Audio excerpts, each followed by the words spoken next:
Assalamualaikum warahmatullahi wabarakatuh.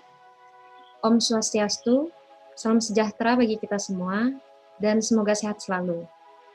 Terima kasih pada teman-teman semua yang sudah hadir dalam presentasi ini. Izinkan saya sebagai Ketua Tim Kelompok 1 untuk membuka presentasi berikut ini dengan topik perbandingan pengaturan pemberian perlindungan saksi dan korban dalam tindak pidana pencucian uang di Indonesia dan Malaysia oleh Kelompok 1.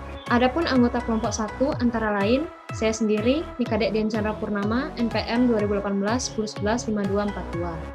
Yang kedua ada Imade Adi Dharma Prawira, NPM 2018 1011 5133. Yang ketiga ada Ikomang Yogi Atnyana Putra, NPM 2018 1011 7002. Yang keempat ada Iwayan Francis Putra Adiguna, NPM 2019 1011 7001. Yang kelima ada Vega Ariansyah, NPM 2018 1011 5225. Latar belakang. Berbicara mengenai money laundering atau yang biasa kita kenal dengan pencucian uang, tentunya dapat mengganggu sistem keuangan serta berdampak negatif terhadap sistem perekonomian di suatu negara. Indonesia mengenal pencucian uang atau money laundering sejak dimasukkannya Indonesia ke dalam NCCTS oleh FATF pada Juni 2001 sebagai negara yang tidak kooperatif dalam pemberantasan pencucian uang.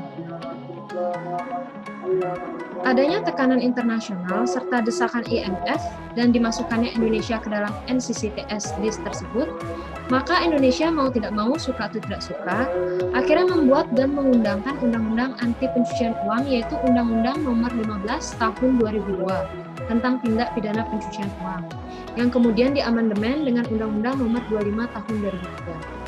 Kemudian Undang-Undang Nomor 8 Tahun 2010 tentang Pencegahan dan Pemberantasan Tindak Pidana Pencucian Uang menjadi pengganti Undang-Undang Nomor 15 Tahun 2002 tentang Tindak Pidana Pencucian Uang.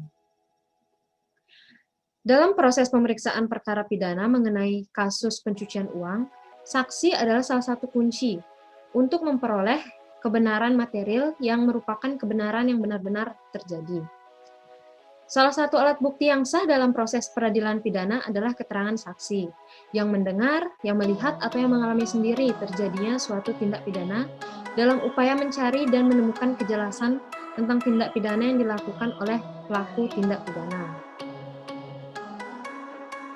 Di Indonesia, memang telah dibuat suatu undang-undang yang khusus ditujukan memberikan perlindungan kepada saksi dan korban, yaitu Undang-Undang Nomor 13 Tahun 2006 tentang Perlindungan Saksi dan Korban yang sekarang telah diubah menjadi Undang-Undang Nomor 31 Tahun 2014. Berkaitan dengan adanya perlindungan saksi dalam tindak pidana pencucian uang, juga telah diatur dalam Undang-Undang Nomor 15 Tahun 2002, sebagaimana diubah dengan Undang-Undang Nomor 25 Tahun 2003 tentang Tindak Pidana Pencucian Uang, yang selanjutnya diatur tersendiri pada PP Nomor 57 Tahun 2003 tentang tata cara perlindungan khusus bagi pelapor dan saksi tindak pidana pencucian uang. Maka dari itu, perlindungan saksi dalam pemeriksaan perkara pidana mengenai kasus pencucian uang atau money laundering merupakan salah satu kunci agar pengungkapan kasus dapat berjalan sebaik-baiknya. Berdasarkan pertimbangan-pertimbangan tersebut di atas, maka kami tertarik untuk mengadakan penelitian dengan judul Perbandingan Pengaturan Pemberian Perlindungan Saksi dalam Undang-Undang Tindak Pidana Pencucian Uang di negara Indonesia dan Malaysia.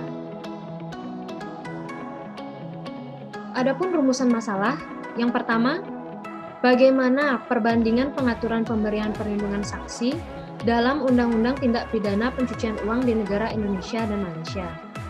Yang kedua, bagaimanakah proyeksi ke depan mengenai pengaturan pemberian perlindungan saksi dalam perundang-undangan di Indonesia? Baik, untuk slide selanjutnya, silakan rekan saya Made Adi Dharma Prawira.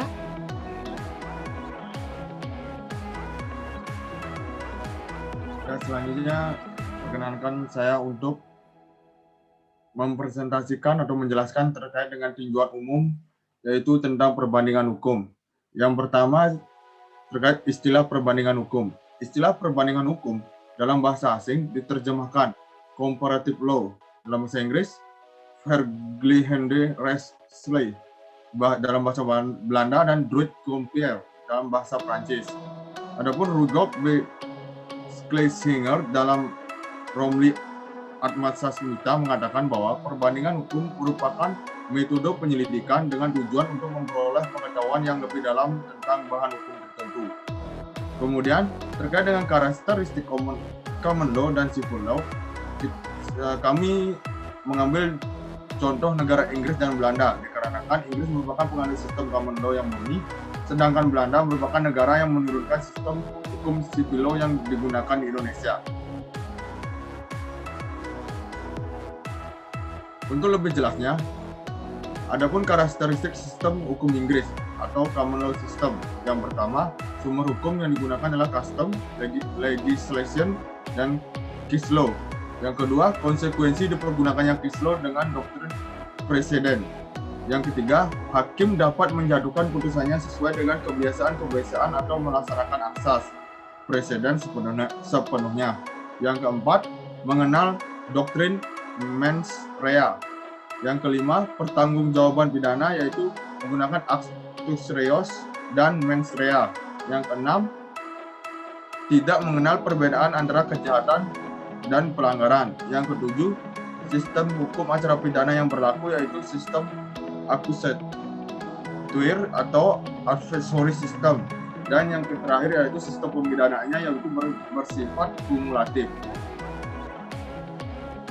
Kemudian karakteristik sistem hukum Belanda atau civil law system. Yang pertama, sumber hukum yang digunakan adalah Undang-Undang Dasar, Undang-Undang Kebiasaan case law, dan doktrin. Yang kedua yaitu asas legalitas atau the principles of legality. Yang ketiga yaitu civil law menganut asas kesalahan pada perbuatannya. Yang keempat, hakim tidak diperbolehkan memperluas penafsiran terhadap isi ketentuan undang-undang. Kemudian mengenal pembedaan antara kejahatan dan pelanggaran. Yang keenam, sistem peradilan yang dianut adalah sistem inquisitorial. Dan yang terakhir, sistem pemidanaan yang dianut adalah sistem pemidanaan alternatif dan alternatif kumulatif. Tinjauan umum tentang saksi.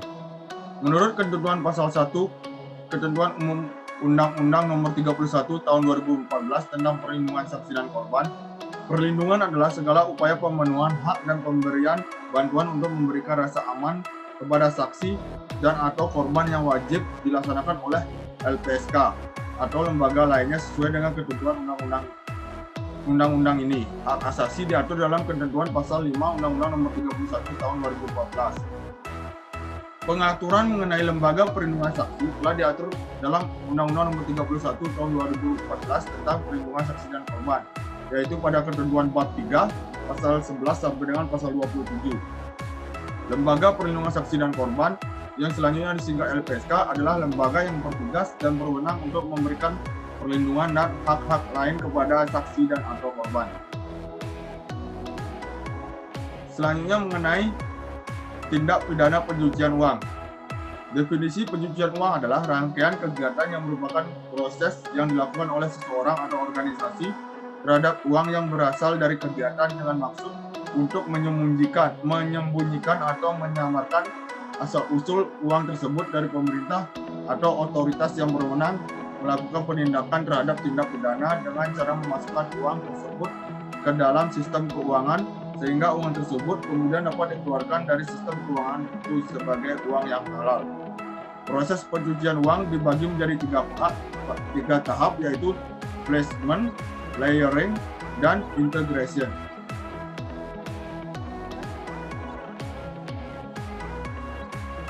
Selanjutnya terkait dengan pembahasan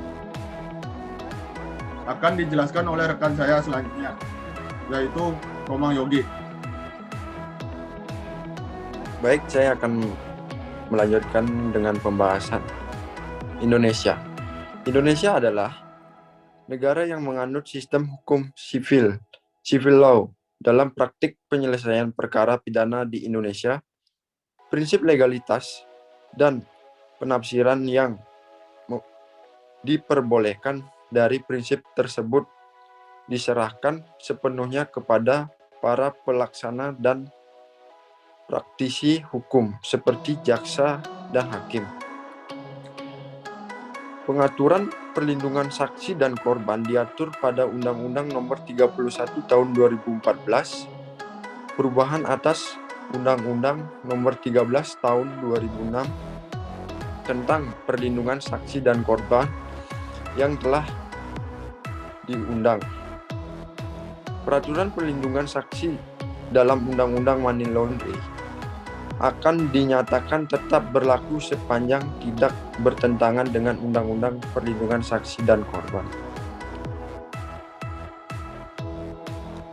Undang-Undang Nomor 31 Tahun 2014 mengatur ketentuan umum tentang hak-hak dan kewajiban seseorang saksi.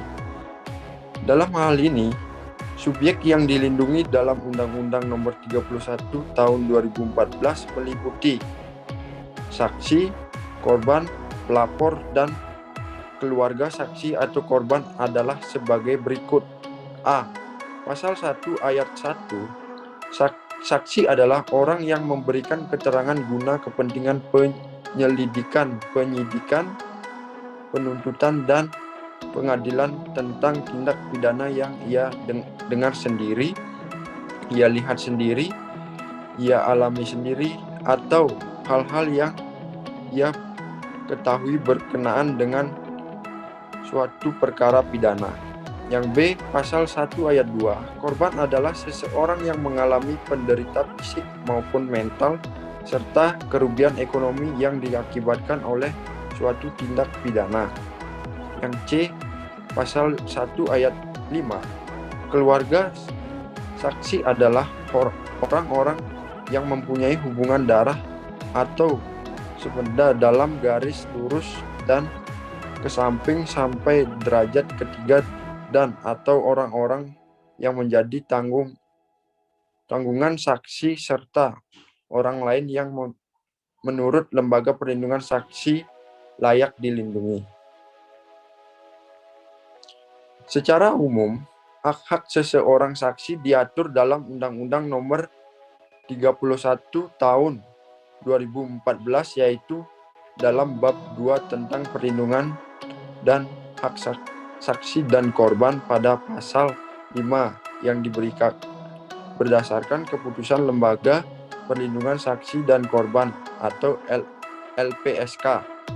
Hak-hak saksi tersebut meliputi A.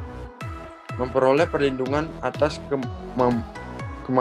keamanan pribadi keluarga dan harta bendanya, serta bebas dari ancaman yang berkenaan dengan kesaksian yang akan sedang atau telah diberikannya. Yang B. Ikut serta dalam proses memilih dan menentukan bentuk perlindungan dan dukungan keamanan. Yang C. Memberikan keterangan tanpa tekanan. Yang D. Mendapatkan penerjemah. Yang E. Bebas dari pernyataan yang menjerat. F. Mendapatkan informasi mengenai perkembangan kasus. G. Mendapatkan informasi mengenai putusan pengadilan. H. Mengetahui dalam hal terpidana dibebaskan. I. Mendapat identitas baru. J. Mendapatkan tempat kediaman baru. K. Memperoleh penggantian biaya transportasi sesuai dengan kebutuhan. L. Mendapat nasihat hukum dan atau memperoleh bantuan biaya hidup sementara sampai batas waktu perlindungan berakhir. Baik, slide selanjutnya akan dilanjutkan dengan rekan saya yaitu Francis Putra Adiguna. Baik, di sini saya akan menjelaskan pengaturan pemberian perlindungan saksi dalam undang-undang. Pencucian uang diatur pada bab 7 yaitu perlindungan bagi pelapor dan saksi. Pasal 39 sampai dengan pasal 43. Cakupan subjek yang dilindungi undang-undang pencucian uang ini tampaknya telah mengalami perluasan jika dibandingkan dengan ketentuan KUHP. Dalam hal ini subjek yang dilindungi meliputi saksi biasa, saksi pelapor dan keluarga, saksi. Pasal 39 dan pasal 40 mengatur mengenai perlindungan khusus bagi pelapor. Sedangkan pasal 41 dan pasal 42 mengatur perlindungan yang sama kepada saksi dalam perkara kejahatan pencucian uang, dan pasal 43 mengatur pemberian perlindungan hukum baik kepada pelapor atau saksi. Bahwa untuk melaksanakan ketentuan pasal 40 ayat 2 dan pasal 42 ayat 2 Undang-Undang Tindak Pidana Pencucian Uang, perlu menetapkan peraturan pemerintah tentang tata cara perlindungan khusus bagi pelapor dan saksi tindak pidana pencucian uang, yang kemudian pada 11 November 2003 Presiden menetapkan peraturan pemerintah nomor 57 tahun 2003 tentang tata cara perlindungan khusus bagi pelapor dan saksi tindak pidana pencucian uang, PP nomor 57 tahun 2003, mengatur mengenai bentuk dan tata cara perlindungan khusus bagi pelapor dan saksi sebagai pengaturan teknis pelaksanaan perlindungan saksi, money laundering. Maksud dan pengaturan perlindungan saksi sangatlah bagus manfaatnya dalam memberantas kejahatan money laundering. Adapun manfaat dari prinsip perlindungan saksi dan pelapor adalah sebagai berikut. Yang pertama, terungkapnya kejahatan-kejahatan, terutama kejahatan yang dilakukan oleh orang-orang yang memiliki pengaruh dalam masyarakat. Yang kedua, anggota masyarakat merasa leluasa dan bebas tanpa dibayangi rasa takut untuk menjadi pelapor dan saksi dalam suatu perkara kejahatan.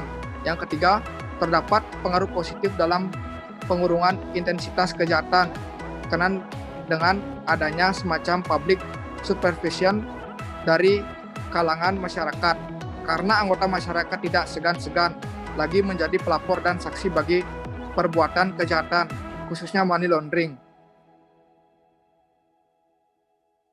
Selanjutnya, Malaysia, rezim pelaksanaan program pencegahan pengubahan uang haram yang pencegahan pembiayaan kenangan dalam kurung AML atau CFT Malaysia di bawah Akte Pencegahan Pengubahan Uang Haram 2001 dalam kurung AMLE terus berubah sering dengan tren global baru dan pengaturan yang diterima pakai di peringkat antarbangsa, yaitu rekomendasi 40+9 FATF dalam kurung pasukan petugas tindakan kewenangan mengenai pencegahan pengubahan uang haram.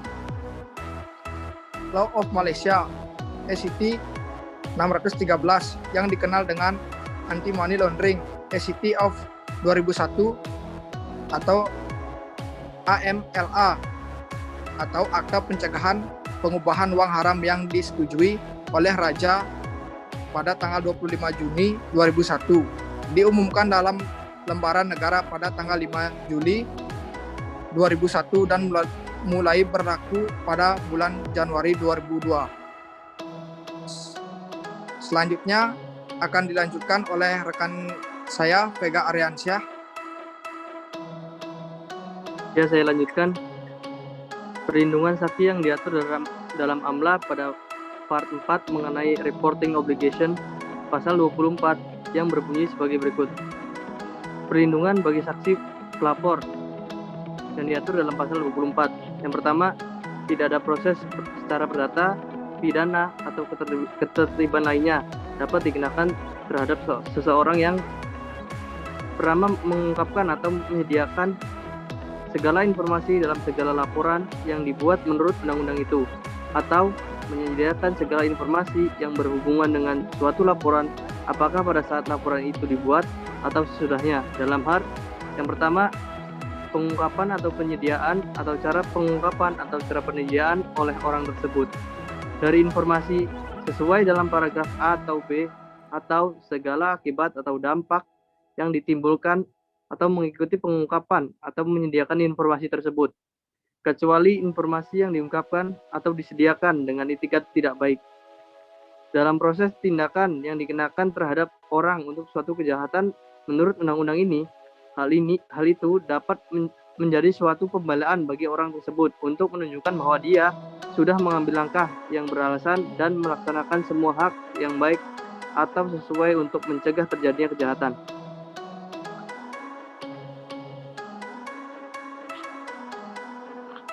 Berikutnya, perbandingan pengaturan pemberian perlindungan saksi dalam Undang-Undang Tindak Pidana Pencucian Uang di negara Indonesia dan Malaysia. Pengaturan tindak pidana pencucian uang di Indonesia diatur dalam Undang-Undang Nomor 15 Tahun 2003 sebagaimana diubah dalam Undang-Undang Nomor 25 Tahun 2003 tentang tindak pidana pencucian uang. Kemudian di Malaysia, Law of Malaysia Act 613 Anti-Money Laundering Act 2001 atau disingkat AMLA.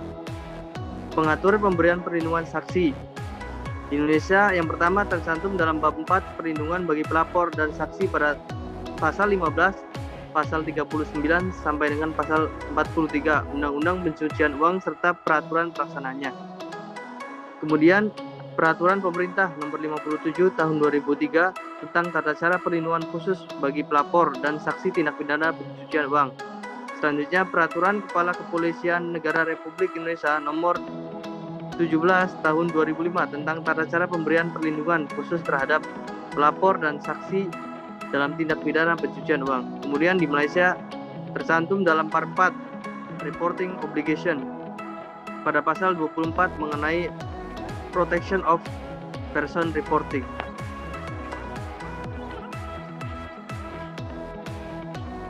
Kemudian subjek yang dilindungi. Di Indonesia, perlindungan yang diberikan ditujukan kepada saksi, pelapor, dan keluarga saksi atau pelapor. Sedangkan di Malaysia, perlindungan yang diberikan hanya ditunjukkan kepada saksi pelapor saja, atau untuk diberikan pemberian maklumat. Bentuk perlindungan. Di Indonesia, bentuk perlindungan yang diberikan dapat digolongkan menjadi dua jenis, yaitu perlindungan hukum dan perlindungan khusus terhadap ancaman. Yang pertama, perlindungan hukum. Di antaranya, kekebalan yang diberikan kepada pelapor dan saksi untuk tidak dapat dituntut baik secara perdata ataupun pidana, sepanjang yang bersangkutan memberikan kesaksian atau laporan dengan itikat baik atau sendiri. Yang kedua, larangan bagi siapapun untuk membocorkan nama pelapor atau kewajiban merahasiakan nama pelapor, disertai dengan ancaman pidana terhadap pelanggarnya. Kemudian, yang merupakan perlindungan khusus terhadap ancaman yang meliputi 4 bentuk perlindungan, yaitu pertama, perlindungan atas keamanan pribadi dari ancaman fisik ataupun mental. Kedua, perlindungan terhadap harta, meliputi harta bergerak dan tidak bergerak, terutama yang paling memungkinkan menjadi sasaran gangguan pihak pelaku. Ketiga, perlindungan atas kerahasiaan dan penyamaran identitas. Keempat, perlindungan atas pemberian keterangan tanpa bertatap muka dengan tersangka atau terdakwa pada setiap tingkat pemeriksaan meliputi tahap penyidikan, penuntutan, dan pemeriksaan di pengadilan. Kemudian di Malaysia, perlindungan bagi saksi pelapor diatur dalam pasal 24. Yang pertama, tidak ada proses secara perdata, pidana, atau ketertiban lainnya dapat dikenakan terhadap seseorang yang pertama, mengungkapkan atau menyediakan segala informasi dalam segala laporan yang dibuat menurut undang-undang ini, atau menyediakan segala informasi yang berhubungan dengan laporan, apakah pada saat itu laporan dibuat atau sesudahnya, dalam hal pengungkapan atau penyediaan, atau cara pengungkapan atau cara penyediaan oleh orang tersebut dari informasi sesuai dalam paragraf A atau B atau B. Segala akibat atau dampak yang ditimbulkan mengikuti pengungkapan atau penyediaan informasi tersebut, kecuali informasi yang diungkapkan atau disediakan dengan itikat tidak baik.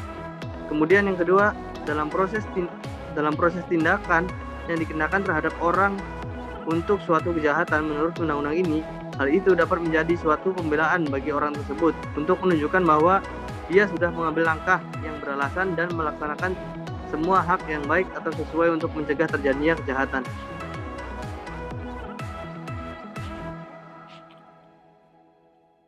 Pelaksanaan pengaturan pemberian perlindungan saksi.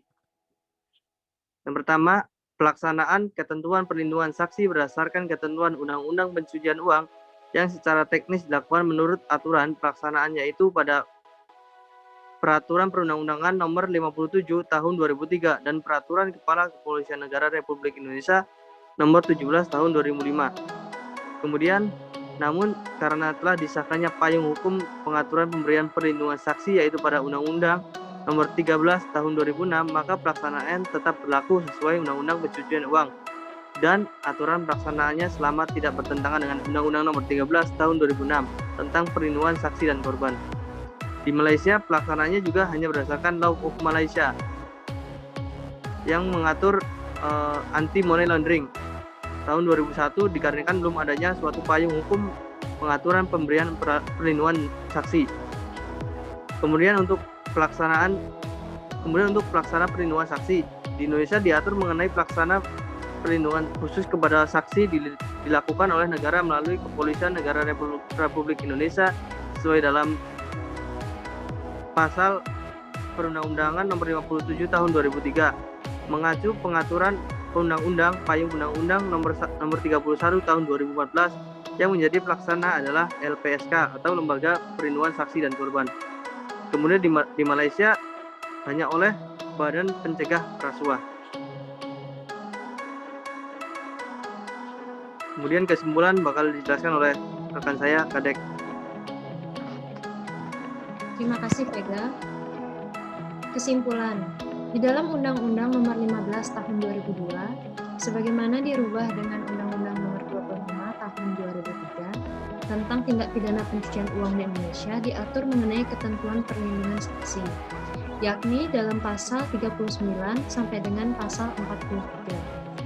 Yang pelaksanaannya secara teknis diatur dalam peraturan pelaksanaan, yaitu PP Nomor 57 Tahun 2003 tentang tata cara perlindungan khusus bagi pelapor dan saksi tindak pidana pencucian uang, dan ditindaklanjuti dengan Peraturan Kepala Kepolisian Negara Republik Indonesia Nomor Pol 17 Tahun 2005 tentang tata cara pemberian perlindungan khusus terhadap pelapor dan saksi dalam tindak pidana pencucian uang.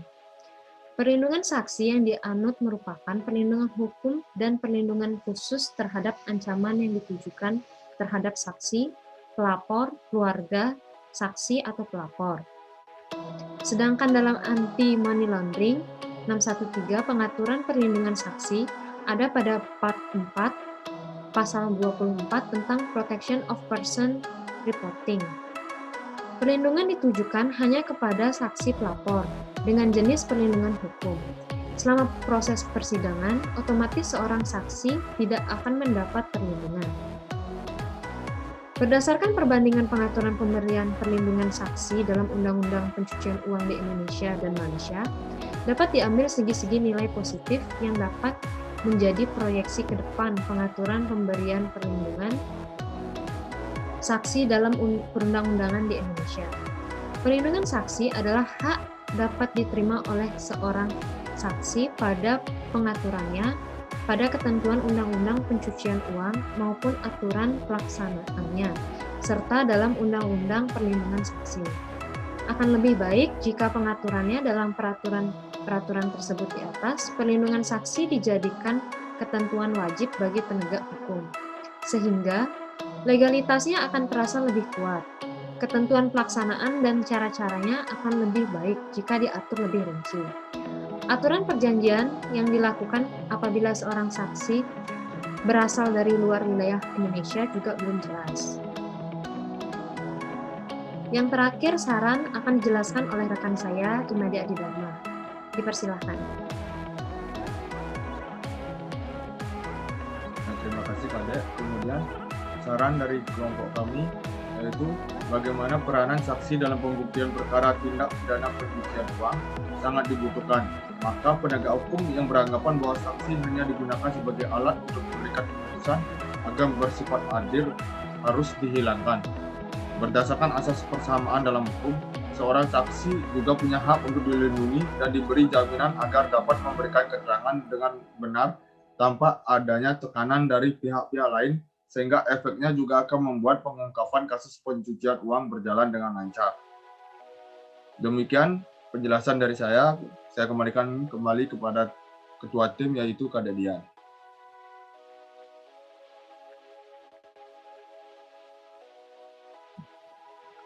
Baik, terima kasih. Demikian presentasi dari kami kelompok 1. Apabila ada salah penulisan atau kata, kami mohon maaf. Sekian dan terima kasih.